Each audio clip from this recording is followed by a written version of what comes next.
You stand before the glass, and the glass stares back. But what if I told you it's not your reflection you're looking at? It is your prophecy. It is your divine appointment, staring through your own eyes.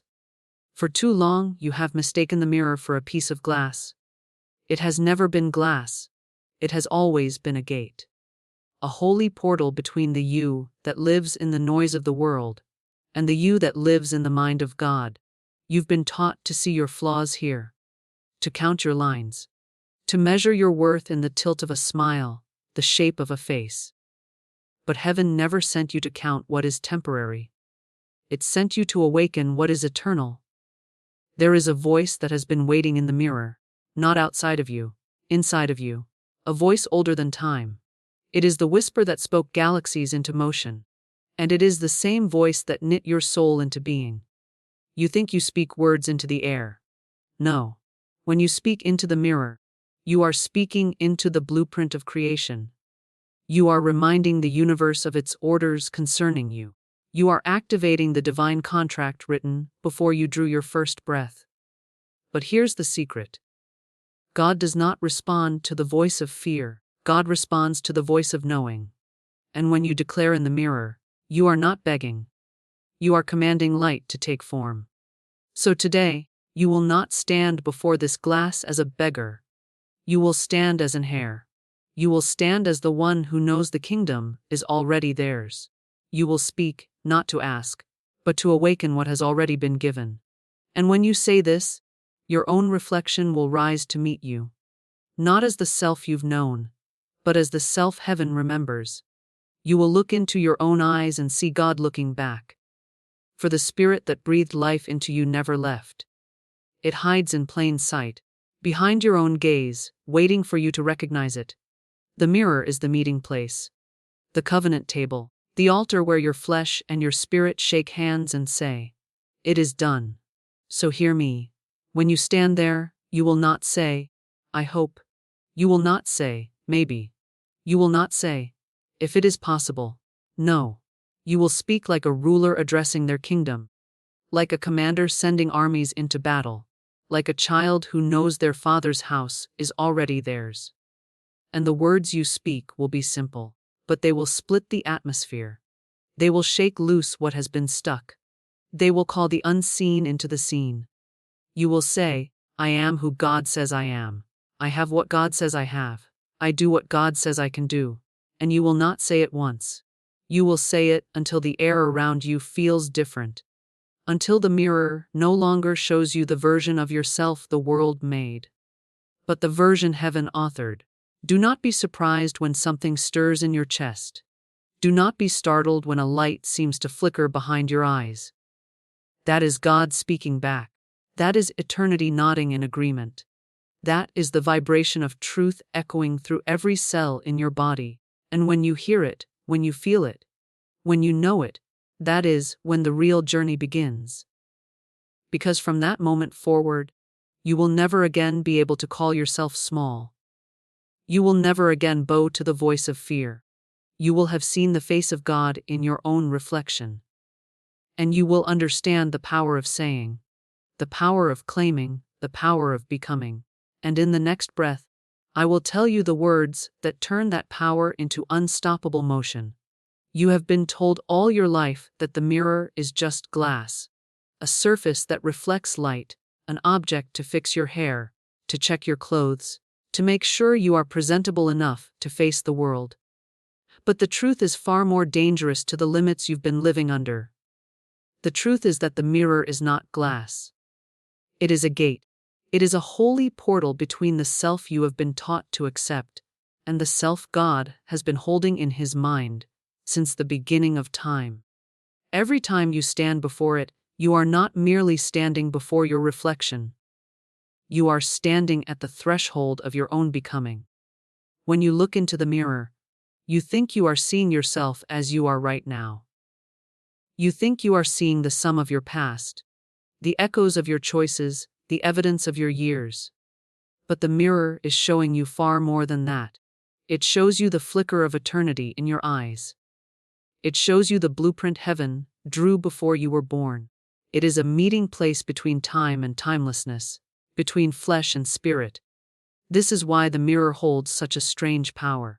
This is why it can haunt you when you are low and elevate you when you are high. Because it is a place where your inner truth comes face to face with you. You have been conditioned to stand before it and count flaws, to hunt for imperfections, to measure the curve of your face against standards that have no place in the mind of God. You've been trained to use this portal for judgment, not for awakening. But God never intended for you to use the mirror to confirm your fears. He intended for you to use it to confirm your identity in Him, and that identity does not change with the lighting, or the years, or the opinions of others. That identity is carved into the foundation of the universe itself. When you stand before the mirror, you are standing before a truth teller. But it will not tell the truth the world has told you. It will tell the truth heaven speaks. It will tell you that you are not the mistakes you've made. It will tell you that you are not the limits of your circumstances. It will tell you that you are not too late, too far gone, or too small. The mirror will whisper, if you listen closely enough, that you are the image and likeness of God. That you are clothed in light and crowned with purpose. That you carry within you the same creative force that spoke the stars into existence. But here's what most people miss. The mirror responds to the voice you bring to it. When you speak in fear, it shows you the self that fear has built. When you speak in doubt, it shows you the self that doubt has diminished. But when you speak in authority, when you speak as one who knows they are an heir to the kingdom, it will begin to show you the self God authored, and the more you speak from that place of knowing, the clearer that self becomes. The mirror is not passive. It is a living witness. It is an altar in plain sight. Every word you release into it is like placing an offering upon sacred ground. The vibrations of your voice, your faith, your certainty, they reverberate through the unseen realms and begin to call forth what has been hidden. The glass is the veil between your current reality and your divine reality, and your words are the hands that part that veil. When you stand before it and declare who you are in God, the mirror does not simply reflect back an image. It reflects back the alignment between heaven and earth within you. You are not talking to an object. You are speaking into a field of spiritual law. You are programming the universe with the frequency of your truth. And as you do, you start to notice a shift, not just in the reflection, but in the atmosphere around you. Because the mirror is not just showing you something. It is showing something to God. It is your way of looking into the eyes of the one who made you and saying, I remember. Remembering who you are is the first step to stepping into who you are meant to be. And the moment you use the mirror, not as a measuring stick of appearances, but as a gateway of identity, the moment you understand that you are meeting God in the gaze of your own eyes, something begins to awaken that cannot be put back to sleep. The world calls it glass. Heaven calls it a doorway. You are not just standing in your bathroom, your bedroom, or your hallway. You are standing in the courts of the Most High, facing the design He dreamed into being before your body ever touched this earth. And every time you face that mirror with holy boldness, you walk a little deeper into the version of yourself that already exists in the mind of God, waiting for you to step into it fully. When you speak into the mirror, you are not just talking to yourself. You are speaking into the blueprint of creation. You are sending vibrations into the spiritual architecture that holds your life together. Every word you release is a seed, and the soil it lands in is not empty space. It is the fertile ground of divine law, a system already programmed to respond to the voice of faith. Long before you could walk, long before you could even form words, there was a pattern for your life, a divine contract written in the invisible ink of eternity. That contract holds every promise, every provision, every breakthrough that belongs to you. And when you speak into the mirror, you are not creating something from scratch. You are activating what was already set aside for you before time began. The blueprint of creation is exact. Nothing in it is random. Your gifts are not random. Your calling is not random. The desires that burn in your heart are not random. They are coordinates, leading you to the life heaven authored for you. But just because something is written in your divine design doesn't mean it will automatically manifest in your life. A blueprint is a plan, not a finished building. And your words are the tools that build according to that plan. The mirror becomes the place where you pull out that blueprint and begin to work. You may not see the full design yet. You may only see one piece, one room, one corner. But as you keep speaking, as you keep affirming the truth of who you are, the rest of the design begins to reveal itself. The unseen becomes seen, and the seen becomes tangible. Think about how God created the world. He did not build it with his hands. He spoke it into being. Light, seas, land, life. All called forth by sound. And if you are made in his image, that same creative power has been placed in your mouth. Your words are not noise, they are blueprints in motion. Every declaration you make into the mirror is like God saying, "Let there be a," over the unshaped areas of your life. But there is another layer to this. When you speak into the mirror, you are not just sending words into the atmosphere, you are sending them into yourself. The mirror is not merely reflecting your face, it is reflecting your identity back to your mind and spirit. Every statement you make is programming your inner world to align with your divine blueprint. You are telling your subconscious, "This is who we are now. This is the reality we live in. This is the truth we accept." This is why so many people live beneath their potential. They look into the mirror and speak the blueprint of fear instead of faith. They say things like, "I'm not good enough. I'm unlucky. I can't." And those words become the lines their life is built upon. The wrong blueprint leads to the wrong building. But the moment you begin to speak from the truth of your divine contract, you start tearing down the false structures and replacing them with what was meant to be there all along. You must understand, the blueprint doesn't change based on your past. It doesn't get rewritten because of your mistakes. It doesn't disappear because of delays. It is eternal, untouched by the chaos of your circumstances. The only question is, will you align yourself with it? The mirror is where you choose. It is where you stand and decide whether you will keep building according to the lies of the world or return to the original design God placed within you. When you speak into the mirror with conviction, you are not begging the universe to give you something new. You are calling forth what is already yours. You are issuing a command to every cell in your body, every thought in your mind, every force in the unseen realm to line up with the plan that was written for you. Your reflection becomes the image of the architect's design, piece by piece, day by day, word by word. And something begins to shift when you do this consistently. You start to see patterns, coincidences that are not coincidences. Doors that were once locked begin to open. The right people appear. The resources come. It is not magic, it is alignment. You are no longer working against your own design. You are flowing with it. You are speaking into the fabric of creation, and creation is responding. This is why your words cannot be careless here. This is why you must speak from authority, not desperation. The blueprint responds to the voice of ownership. You are not asking for permission to be who you are. You are declaring it.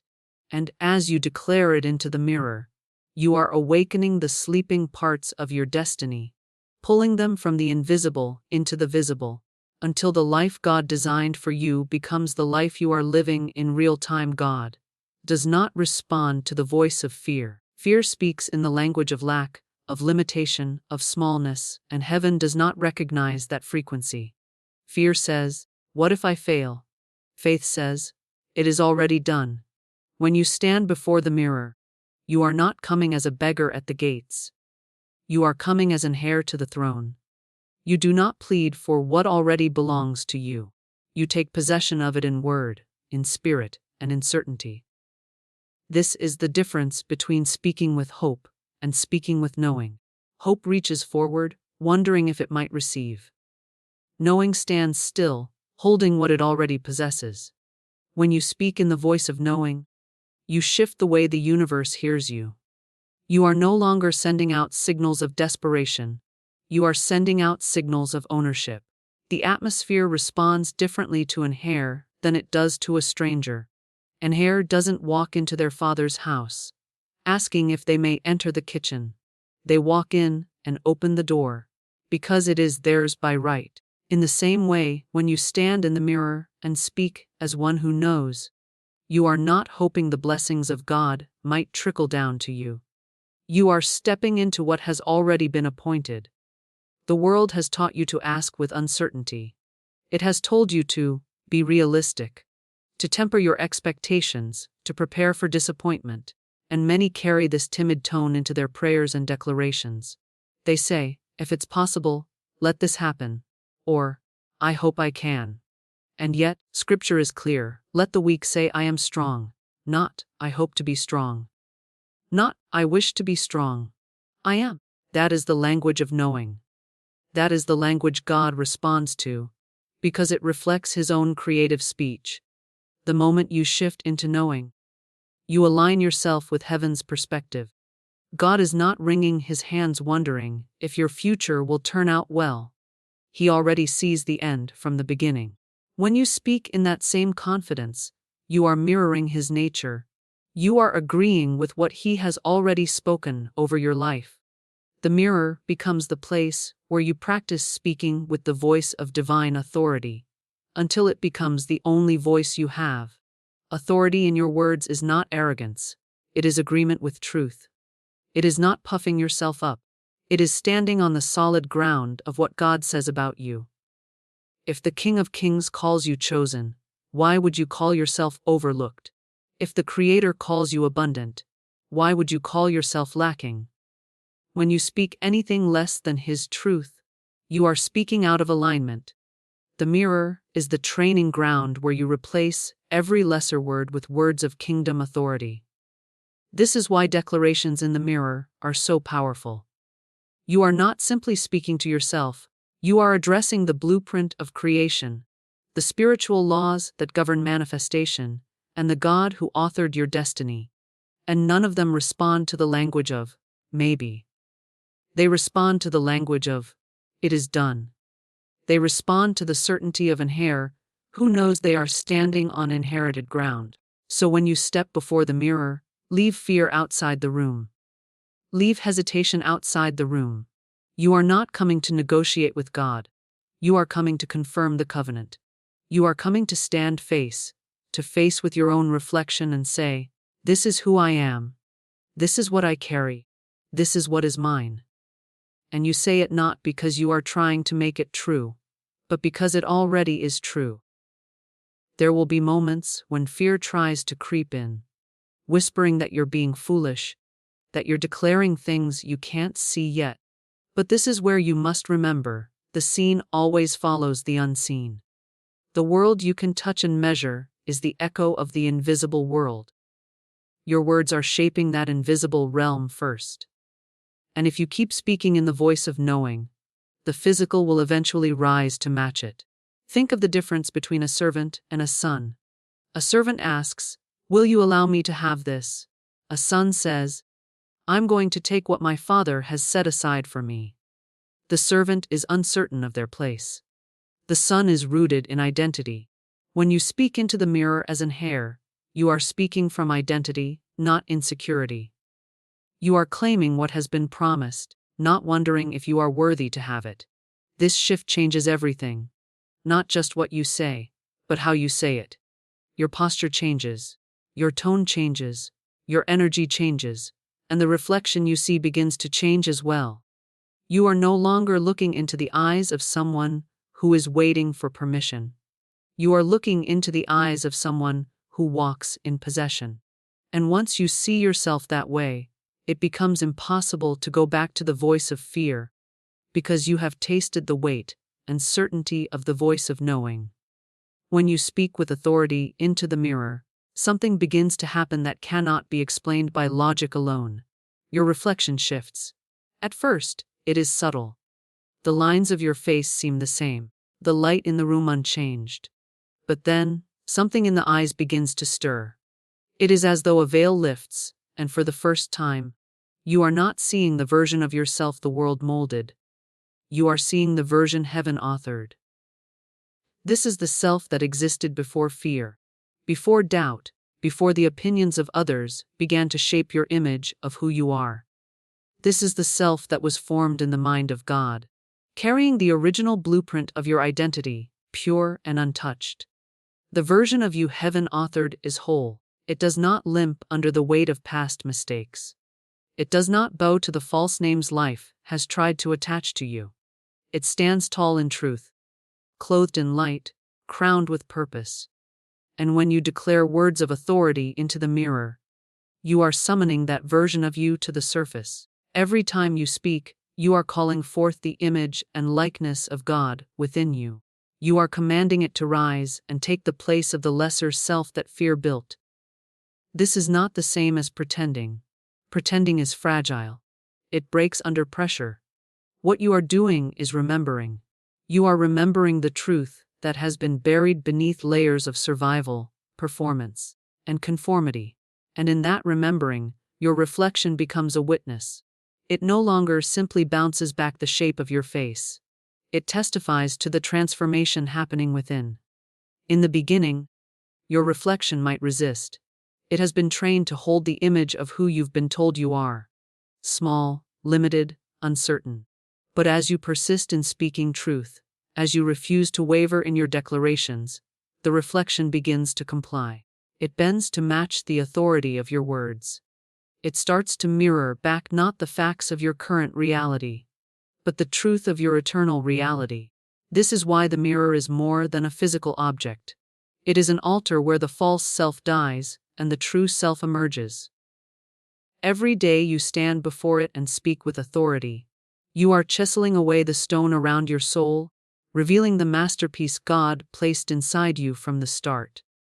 And the more you see that true reflection, the harder it becomes to believe the lies you once lived under. There is a moment that comes, sometimes unexpectedly, when you meet your own eyes in the mirror and feel something holy. It is not vanity, it is recognition. You realize you are looking at someone God made intentionally, someone heaven has equipped fully, someone the world cannot diminish without your permission. In that moment, the mirror becomes a witness to your covenant with truth. You cannot unsee what you have seen. The reflection heaven authored carries a certain presence. It is not about external beauty or flawlessness. It is about a radiance that comes from alignment. When your spirit is in agreement with the truth of who you are, it shows. The eyes shine differently. The posture shifts. The energy in the room changes. People may not be able to explain it, but they will feel it. And here is the deeper mystery. When you begin to see the heaven, authored version of yourself in the mirror, the world begins to respond to that image. Opportunities align. Resources appear. People treat you according to the standard you now hold for yourself. The external adjusts to match the internal. The reflection is no longer just a symbol. It becomes a prophecy unfolding in real time. But it requires consistency. You cannot speak with authority once and expect the image to hold forever. Just as the world is constantly trying to press you back into its mold, you must constantly reaffirm the truth. You stand in the mirror not to create your worth, but to remember it. And in that remembering, you protect it from erosion. Each declaration is a brushstroke on the canvas of your identity. Each moment you stand before the mirror as an heir, not a beggar, you are building the visual evidence of your divine alignment. And the more you see it, the more you believe it. The more you believe it, the more you live it. And soon, the reflection you once only glimpsed becomes the one you carry with you everywhere, until the mirror is no longer the only place you see the heaven authored you. I am who God says I am. I have what God says I have. I do what God says I can do. These words are not mere affirmations. They are keys. Each phrase unlocks a different door in the house of your destiny. When spoken with faith, they are not just sounds. They are decrees written in the language heaven understands. They do not rise from the lips of one who is guessing or wishing, but from the spirit of one who remembers where they came from. They are the echo of divine truth wrapped in human breath. I am who God says I am is the anchor. It roots you in identity, the unshakable truth that your worth is not determined by circumstances, achievements, or failures. It is fixed in the eternal decree of the Creator who formed you. This statement overrides every false label you have ever worn. Labels placed by others, by your own self-doubt, or by the scars of the past. When you look into the mirror and declare these words, you are dismantling the lies layer by layer. You are saying to your reflection, this is not a negotiation. This is not an opinion. This is truth. And the moment your reflection hears truth often enough, it begins to wear it. I have what God says I have. Shifts you into possession. Too many walk through life like tenants in a home that belongs to them, unsure if they can use the rooms or open the cupboards. But heaven's promises are not on loan, they are inheritance. This statement is a refusal to live as if you are empty when the vault of heaven has been opened on your behalf. It is a reminder that provision is not something you must chase. It is something that has already been set aside for you. Speaking these words into the mirror calls forth everything that has been delayed, locked, or hidden in your life. You are telling the universe and your own spirit that lack is no longer your language. I do what God says I can do is movement. It is action. It is permission granted by the highest authority, dissolving every excuse, every limitation you have accepted.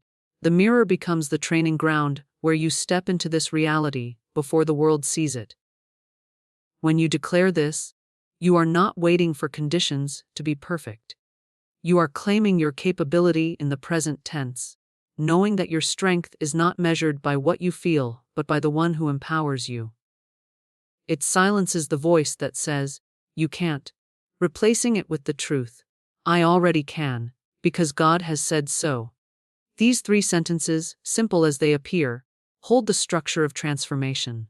The first redefines who you are. The second affirms what belongs to you. The third declares what you are capable of, and when spoken together, they form a spiritual chord that resonates through both your inner and outer world. You are no longer speaking random words, you are activating a divine formula for alignment. But their power is not in casual repetition. It is in the authority with which you speak them. You do not rush through them as if checking a box. You speak them slowly, deliberately, letting each phrase settle into the depths of your being. You hold your gaze in the mirror until you believe the eyes looking back at you are not merely yours, but the eyes of one carrying heaven's seal. The more you do this, the more you erase the gap between who you've been and who you truly are. It will feel different over time. At first, you may feel resistance, as if the words are too big for your mouth. Your reflection may seem skeptical, unbothered by your declarations. But with each repetition, the atmosphere shifts. You begin to feel a resonance in your chest, a weight in your voice, as though the words are no longer just yours. They are being spoken through you by the Spirit that authored them. And as the mirror begins to agree, something happens in your daily life. You start walking differently. You start making decisions from the truth you've been speaking, not from the fear you used to carry. You start noticing that the world treats you according to the authority you now project. This is not because the words are magic. It is because the words are alignment. They are truth meeting voice, and voice meeting vision, until everything around you has no choice but to conform. These declarations are not a ritual to impress God, they are a reminder to yourself. God does not need to be convinced of who you are, what you have, or what you can do. He already knows. You are the one who needs to be convinced. The mirror is the classroom, the battlefield, and the altar where this convincing takes place. Each time you declare these words, you are carving them into the walls of your spirit. And over time, you stop just saying them. You start living them, until they become the natural language of your existence. When God speaks back through your reflection, it is not always with words. Sometimes it is a shift in the atmosphere, A sudden awareness that the space you are standing in feels different, charged, alive. Sometimes it is a flicker of light in your own eyes, as though something ancient and eternal has stepped forward to meet you. This is not imagination. This is the moment where your declarations have pierced through the veil between the seen and the unseen. You have been speaking truth into the mirror, and now truth is speaking back. It may feel like a warmth spreading through your chest, or a deep calm settling over your mind. It may feel like the weight you've been carrying suddenly loosens its grip. The moment is holy because it confirms that you are not talking into empty space. You are in dialogue with the divine. Your reflection becomes more than an image, it becomes a witness to God's presence inside you. You are no longer seeing just your face. You are seeing the spark of the Creator looking through your own eyes. This is why you can never truly go back after this.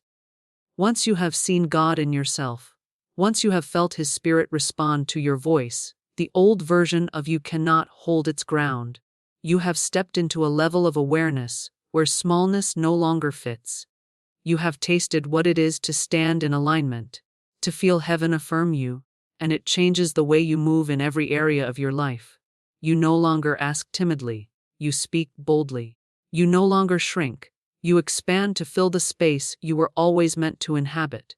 When God speaks back, it is also a commissioning. It is as if He is saying, "Now that you know, you must walk in it." This is the part many are unprepared for. The mirror moment is not just a comfort. It is a call to action. It is the beginning of a new standard for how you see yourself, how you speak, and how you respond to the world. You cannot declare yourself chosen and then live as though you are forgotten.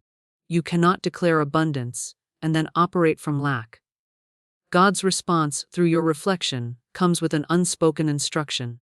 Live as one who has heard me. Sometimes the reply comes in the form of clarity. Questions you have been holding for months or years suddenly feel lighter, as if the answers are no longer distant. You begin to see the next step, the next move, the next door to knock on. Other times, the reply comes as conviction, a gentle but firm reminder that certain thoughts, habits, or relationships cannot stay if you are to fully step into what has been spoken over you. The reflection is not just a comfort. It is a mirror to what must be transformed. The encounter can also awaken a sense of holy confidence. Not arrogance, but a certainty that you are backed by something greater than yourself. You walk into rooms differently. You make decisions without the same hesitation. You carry yourself as one who knows they are accompanied, guided, and endorsed by the one who created all things. This is why the world will begin to respond differently to you. Not because you are forcing it, but because the frequency you carry has shifted. You will notice this change even in subtle moments. The way you handle conflict will transform. The way you speak to yourself when you are alone will become kinder, firmer, and more aligned with truth. You will begin to sense when fear tries to creep back in, and you will have the strength to dismiss it before it takes root. All of this flows from that moment, when God speaks back through your reflection, when you realize you have been heard and acknowledged by the highest authority there is. And perhaps the most powerful part is that you now know this meeting is always available to you. The mirror becomes sacred space. It is no longer just part of your morning routine. It is a doorway you can step through at any time to realign, recharge, and remember. The awareness that God speaks through your own eyes is not something that fades. It becomes part of the way you see the world, part of the way you see yourself. In time, you will come to understand that God speaking back through your reflection was never just for the sake of that moment. It was to awaken a power in you that had been lying dormant, a power that refuses to settle, a power that reshapes your self-image, and through it, reshapes your reality. And from that moment forward, every word you speak, every choice you make, every step you take carries the echo of that holy exchange, the unshakable knowing that you have looked into your own eyes and seen the face of God looking back.